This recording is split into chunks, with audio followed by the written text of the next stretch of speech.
آئینہ رحمت بدن سانسیں چراغ مفن یا رحمت للعالمین۔ اعوذ باللہ من الشیطان الرجیم، بسم اللہ الرحمن الرحیم۔ قال اللہ تعالی وتبارک فی القرآن الکریم والفرقان الحکیم وَأَنَّهُ هُوَ أَغْنَى وَأَقْنَى صدق اللہ مولانا العظیم وصدق رسولہ النبی الامین الکریم الرؤوف الرحیم۔ ابتدا ہے رب لم یزل کے بابرکت اور عظیم نام سے، جس نے دلوں کو قینات کی دولت سے نوازا، اور ارب درود و سلام کا نذرانہ جان عالم کی ذات والا دیبار پر، جن کی تمام زندگی درس قینات سے عبارت ہے۔ انتہائی ذی وقار ناظرین، زاد راہ کی ایک اور بڑی بابرکت نشست کے ساتھ ARYQ TV کے پلیٹ فارم سے سید عتیق الرحمن آپ کی خدمت میں کہتا ہے السلام علیکم ورحمۃ اللہ وبرکاتہ۔ آج اس عظیم ترین دل کی دولت کے بارے میں بات کرنا چاہتا ہوں، جو آیہ کریمہ میں نے آپ کے سامنے پڑھی کہ احکم الحاکمین نے سورہ نجم میں ارشاد فرمایا ہے وَأَنَّهُ هُوَ أَغْنَى وَأَقْنَى، کہ اللہ پاک نے یہ کہ اس نے غنا دی اور قناعت دی۔ اللہ پاک نے غنا اور قناعت ان دونوں دولتوں سے نوازا ہے، کرم فرمایا ہے، فضل فرمایا ہے۔ مشہور مفسر ضیاء الامت پیر محمد کرم شاہ الازہری رحمۃ اللہ علیہ لکھتے ہیں کہ اللہ نے کرم فرماتے ہوئے اپنی رحمت سے آراستہ امیروں کو غنا کی دولت سے اور فقیروں کو قناعت کی دولت سے نوازا ہے۔ یہ بہت بڑی خوبی ہے اگر صحیح معنوں میں انسان کو نصیب ہو جائے۔ حضور سیدنا علی بن عثمان حجویری جناب داتا صاحب سے کسی نے کہا کہ فقر بھی بری چیز ہے اور غنا بھی بہت بری چیز ہے، تو آپ نے اس کو جواب یہ دیا تھا کہ اگر فقر ہو تو دل جناب مولا مرتضیٰ والا ہو، اور اگر غنا ہو تو دل جناب عثمان ذو النورین والا ہو، تو اس سے بڑا اللہ کا کوئی انعام ہی نہیں ہے۔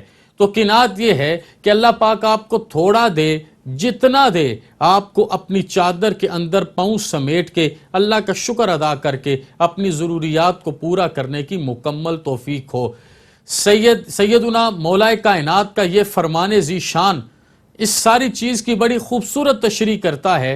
اشرف الغنا ترک المنی، غنا کیا ہے؟ جب آپ اپنی ساری خواہشات کو چھوڑ دیتے ہیں، کم کر دیتے ہیں، تو آپ کا دل غنی ہو جاتا ہے، اور اس سے خوبصورت کوئی غنا نہیں ہے۔ قناعت کے بارے میں باب مدینۃ العلم ارشاد فرماتے ہیں، حضرت علی شیر خدا کرم اللہ وجہ الکریم ارشاد فرماتے ہیں تم اللہ کے تھوڑے دیے پر راضی ہو جاؤ۔ اللہ جتنا آپ کو دیتا ہے آپ اس پہ راضی ہو جائیں، آپ اپنی زبان سے شکوہ شکایت یہ باتیں نہیں کریں۔ تو کیا خوب فرمایا کہ تم اللہ کے تھوڑے دیے پر راضی ہو جاؤ گے، اللہ اپنے کرم سے تمہارے تھوڑے اعمال پر راضی ہو جائے گا۔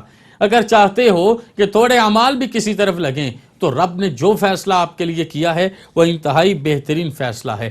جان عالم سرور دو عالم صلی اللہ علیہ وآلہ وصحبہ وسلم کی حدیث مبارکہ آپ نے ارشاد فرمایا لیس الغنا عن کثرۃ الارض ولکن الغنا غنی النفس، یہ بھی غنا کی جو کیفیت عرض کر رہا ہوں یہی تو حقیقی قناعت ہے۔ آپ نے فرمایا کثرت اموال غنا نہیں ہے، دل کا غنی ہونا حقیقی غنا ہے۔ اگر آپ کا دل دنیا کے ان سارے معاملات میں رہ کے اللہ تھوڑا دے زیادہ دے اس پر صحیح معنوں میں قائم ہو جاتا ہے تو یہ بہت بڑی غنا ہے، یہ بہت بڑی دولت ہے، اور یہ بہت اعلیٰ درجہ قناعت ہے۔ حضور سید عالم صلی اللہ علیہ وسلم پر ہمارے ماں باپ قربان جائیں، آپ نے کیا خوبصورت ارشاد فرمایا۔ آپ نے ارشاد فرمایا طوبیٰ لمن ہدی الی الاسلام وکان عیشہ کفافا وقناعۃ۔ آپ اس فرمان ذی شان کو اپنی زندگی میں شامل کریں، پھر دیکھیں رحمت کیا ہے کہ اسلام کی طرف ہدایت دی جائے، کم مال ہو اور قناعت کرے، یعنی کہ مال کا استعمال بھی کم کرے اور اسے قناعت عادتاً میسر ہو، تو پھر دین اسلام کی طرف جو دعوت ہے وہ میرے اور آپ کے لیے صحیح معنوں میں سود مند ثابت ہوگی۔ سید عالم صلی اللہ علیہ وسلم نے ارشاد فرمایا جو مجھے ضمانت دے کہ میں لوگوں کے سامنے ہاتھ نہیں پھیلاؤں گا. یہ آج طریقہ بن گیا نا, یہ آج روش بن گئی. ہم اپنے پیٹ سے خود کپڑا اٹھاتے ہیں اور ہم ہر جگہ پر گلی کوچوں میں کھڑے ہو کے اپنے ہاتھ لوگوں کے سامنے پھیلاتے ہیں. حضور نے کیا ارشاد فرمایا؟ میرے آقا نے ارشاد فرمایا جو اس چیز کی گارنٹی دے, اس چیز کی ضمانت دے میں لوگوں کے سامنے ہاتھ نہیں پھیلاؤں گا, میں اسے جنت کی ضمانت دیتا ہوں, میں اسے جنت کی ضمانت دیتا ہوں. یہ ان کا فرمان ذی شان ہے کہ دنیا کا نظم و نسق تو بدل سکتا ہے, زارا بطول کے پاک بابا کا فرمان ذی شان کسی صورت نہیں بدل سکتا. میرے آقا کونین نے کیا خوبصورت ارشاد فرمایا, فرمایا وردے بما قسم اللہ لک لیکن اغنى الناس. حضور نے ارشاد فرمایا آپ کو اور مجھے ان تمام چیزوں کے ساتھ اپنے آپ کو آراستہ کرنا ہے, اپنے آپ کو بہتر کرنا ہے, تونگری میں, غنا میں, صحیح معنوں میں اللہ اور اس کے رسول کی رضا کے مطابق چلنا ہے. میں اس فرمان ذی شان کا ترجمہ جو سید عالم صلی اللہ علیہ وسلم کا ہے کہ ورد بما قسم اللہ لکن, ورد بما قسم اللہ لک تکن اغنى الناس, اس کا ترجمہ شیخ سعدی کی زبان میں کرنا چاہوں گا. انہوں نے ارشاد فرمایا تونگری بدل است نہ بمال, کہ یہ جو غنا ہے نا یہ دل کی وجہ سے ہے, یہ مال کی وجہ سے نہیں ہے. آپ معاشرے میں دیکھتے ہیں بعض لوگ ایسے ہیں جن کے پاس کچھ نہیں ہوتا لیکن بڑے مہمان نواز ہیں, اور بعض کے پاس بڑا کچھ ہے انہیں خود پر بھی خرچ کرنے کی توفیق نہیں ہوتی. کہتے ہیں تونگری بدل است نہ بمال, اور اس کی مثال کیا دی؟ فرمایا بزرگی بعقل است نہ بسال, کیونکہ یہ جو بزرگی ہوتی ہے نا یہ عقل کی وجہ سے ہوتی ہے, یہ عمر کے زیادہ ہونے کی وجہ سے نہیں ہوتی. جبریل امین نے سید عالم صلی اللہ علیہ وسلم کی خدمت میں عرض کیا یا محمد علم ان شرف المؤمن قیام اللیل, کہ یہ جو مومن ہے نا آقا آپ جانتے ہیں, دو جہاں کے والی آپ جانتے ہیں مومن کی عزت کس میں ہے, مومن کا شرف کس میں ہے؟ قیام اللیل, راتوں کو جاگنے میں. والذین یبیتون لربہم سجدا وقیاما, اس میں ہے. اور وعزہ استغناؤہ عن الناس, اور دوسرا مومن کا شرف اس میں ہے کہ جو اللہ اسے دے وہ اس پر قناعت کر کے لوگوں سے غنی ہو جائے, لوگوں کے سامنے اپنے دست کو دراز نہ کرے, اپنے دامن کو نہ پھیلائے, اپنے ہاتھ کو نہ پھیلائے, اپنے آپ کو کم وقت نہ کرے. حضور سید عالم صلی اللہ علیہ وسلم نے فرمایا جسے ہاتھ پھیلانے کی عادت پڑ گئی اللہ اسے کبھی بھی غنی نہیں کرے گا. اور ایک موقع پر آقا نے ارشاد فرمایا القناعۃ کنز لا یفنا, قناعت ایسا خزانہ ہے جو کبھی ختم نہیں ہوگا. حضور سید عالم صلی اللہ علیہ وسلم کے ایک صحابی جناب ابو دردہ صبح فجر کی نماز پڑھ کے جلدی جلدی اپنے گھر چلے جاتے. صحابہ ان چیزوں پر بڑی توجہ رکھتے, ایک دوسرے سے نیگوشیٹ بھی کرتے اور حضور سید عالم صلی اللہ علیہ وسلم تک بھی یہ بات پہنچاتے. صحابہ نے عرض کیا آقا ابو دردہ روز جلدی جلدی نماز پڑھ کے اپنے گھر چلے جاتے ہیں, یہ یہاں پر زیادہ دیر نہیں بیٹھتے, حالانکہ مومن کا زیادہ دیر دل تو مسجد میں لگتا ہے, یہ گھر کو کیوں جاتے ہیں؟ سید عالم صلی اللہ علیہ وسلم نے انہیں یاد فرمایا, بڑی محبت سے پوچھا اے ابو دردہ آپ گھر کیوں جاتے ہو؟ تو کیا ایمان کا اعلیٰ معیار ہے, یہ کون سا درجہ ایمان ہے, یہ کون سا مقام ایمان ہے؟ جناب ابو دردہ نے عرض کی حضور میرا جو پڑوسی ہے اس کا ایک درخت ہے, اس درخت کی کچھ شاخیں رات کو میرے گھر لٹکتی ہیں, رات کو جب تیز ہوا چلتی ہے تو کھجوریں ٹوٹ کے میرے صحن میں گرتی ہیں. آقا میں اس چیز سے ڈرتا ہوں کہ اس مال پر میرا کوئی حق نہیں ہے, اور میں اس لیے دوڑ کے فجر کے وقت جاتا ہوں کہ جا کے میں ان کھجوروں کو سمیٹ لوں کہ میرے بچوں کے اٹھنے سے پہلے جس کا مال ہے میں اس کے صحن میں دوبارہ گرا دوں, یہ نہ ہو میری اولاد کھا لے. حضور نے پتہ کیا ارشاد فرمایا؟ میرے آقا نے ارشاد فرمایا جو اس طرح اللہ سے ڈرتا ہو اور قناعت کے اس درجہ عزت پر فائز ہو اسے جنت الفردوس میں داخل ہونے سے کوئی نہیں روک سکتا.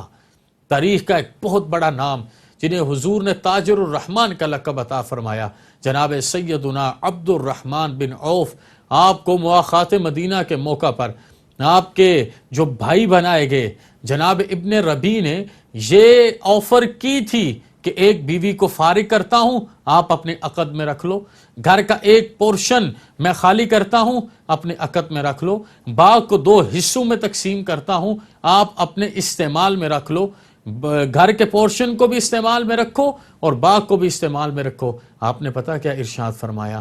آپ نے کہا مجھے صرف بازار کا رستہ دکھاؤ۔ اس بازار کے رستے کو دیکھنے میں اللہ نے کیا برکت دی۔ انہیں تاجر الرحمن کا لقب سید عالم صلی اللہ علیہ وآلہ وصحبہ وسلم نے عطا فرمایا۔ حضور نے ہر موقع پر انہیں یاد کیا، ہر موقع پر جناب عبد الرحمن بن عوف کو دعاؤں سے نوازا، اور عبد الرحمن بن عوف نے بھی جس غیرت ایمانی کا اظہار کیا تھا، اس غیرت ایمانی کی مثال ہمیں بظاہر اسلامی یوں ملتی ہوئی نظر نہیں آتی۔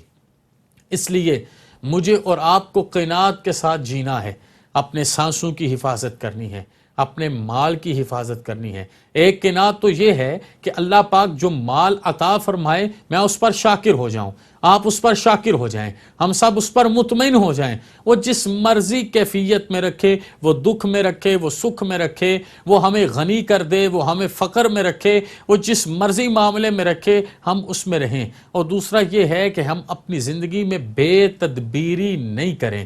ہمیں مال ملے تو ہمیں اس کی تدبیر کی سمجھ ہو کہ ہم نے اسے کس طریقے کے ساتھ استعمال کرنا ہے، کس سورس پر استعمال کرنا ہے، کس مقام پر استعمال کرنا ہے، اللہ کا حکم کیا ہے، اللہ کے رسول کا حکم کیا ہے، دین کیا کہتا ہے، قرآن کیا کہتا ہے، سیرت رسول صلی اللہ علیہ وآلہ وصحبہ وسلم کا پیغام کیا ہے، حضور کے صحابہ کیا کہتے ہیں، حضور کے خلفاء کا عمل کیا ہے، تابعین تبع تابعین کا وتیرہ اور طریقہ کیا رہا، اولیاء کاملین نے کس طرح اپنی زندگی کو گزارا، صوفیاء نے کس طرح اپنی زندگیوں کو گزارا، اور وہ کون سا اعلیٰ طریقہ ہے جس طریقے پر میں چلوں تو میرا مال دنیا کی خواہشات سے ملوث ہو کے ضائع نہیں ہوگا، اللہ کے رستے پر اور اس کے حبیب کے رستے پر اور اس کے حبیب کی رضا پر چلے گا۔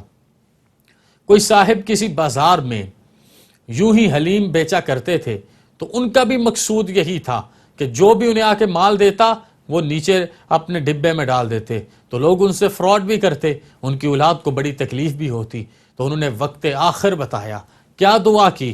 انہوں نے کہا اے میرے اللہ، میں تیری مخلوق میں سے ایک ادنا ترین حقیر ترین انسان ہوں کہ جو اپنے باپ کے پشت سے نکلنے والے ایک پانی کی پیداوار ہوں، ماں کے پیٹ میں نے قرار لیا ہے، اور دنیا کی ضروریات مجھے تڑپاتی تھی اور مجھے ضرورت بھی ہوتی تھی، لیکن تیرے لوگ آ کے تھوڑا دیتے میں قبول کر لیتا، کھوٹا دیتے میں قبول کر لیتا، کھرا دیتے میں قبول کر لیتا۔ تیری جناب خاص میں التجا کرتا ہوں، اپنے فضل، کرم، احسان، عطا، بندہ نوازی سے میرے اوپر کرم فرما، میں جو کھوٹے، کھرے اور تھوڑے لے کے تیری جناب میں آ رہا ہوں، میری بخشش کا اعلان فرما۔ دین اسلام ہمیں ہر چیز کا احساس کرنے کا پیغام دیتا ہے، لیکن سب سے زیادہ یہ چیز آپ اپنے ذہن میں بٹھا لیجئے، آپ کو اپنی ذات سے اتنی محبت نہیں ہو سکتی جتنی احکم الحاکمین کو آپ سے محبت ہے، آپ کو اپنی اتنی خیر خواہی نہیں ہو سکتی جتنی دو جہاں کے رب کو خیر خواہی ہے، آپ کو اتنا اپنا خیال اور احساس نہیں ہو سکتا جتنا میرے رب کو خیال اور احساس ہے، اور یہ ہو نہیں سکتا کہ اللہ پاک آپ کے نصیب کو بناتے وقت ان ساری چیزوں کو اپنے پیش نظر نہیں رکھیں۔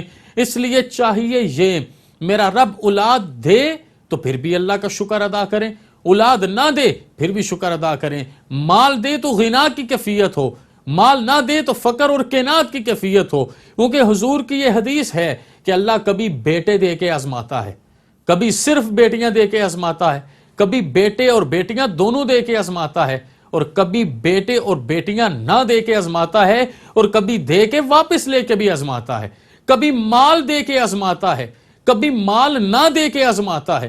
ہمیں ہر صورت میں آزمائش میں پورا اترنا ہے، اور آزمائش میں تب ہی پورا اترا جا سکتا ہے جب ہم اسلام کی پناہ میں آ جائیں، جب ہم دین کی پناہ میں آ جائیں، جب ہم جناب عبد الرحمن بن عوف کی اس قناعت، اس غنا اور اس بے نیازی کو پڑھیں، سیکھیں، سمجھیں، پرکھیں، اور اپنی آئندہ آنے والی نسل کو یہ سمجھائیں کہ بیٹے کسی کو زیادہ ملنے سے تمہارے نصیب کا کم نہیں ہوگا۔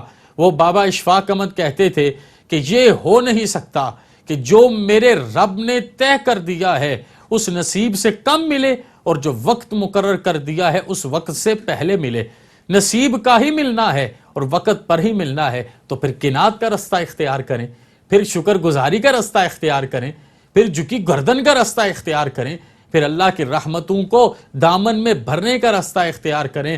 اللہ اگر بہترین مال سے نوازے تو غنا کے ساتھ، اور اگر فقر سے نوازے تو اپنے فضل، کرم اور احسان سے مولا کائنات کی راہوں پر قناعت کے ساتھ. یہی پیغام ہر مومن مسلمان بھائی اور بہن کے لیے ہے. اللہ پاک ہم سب کا حامی و ناصر. آئینہ رحمت بدن، سانسیں چراغ علم و فن،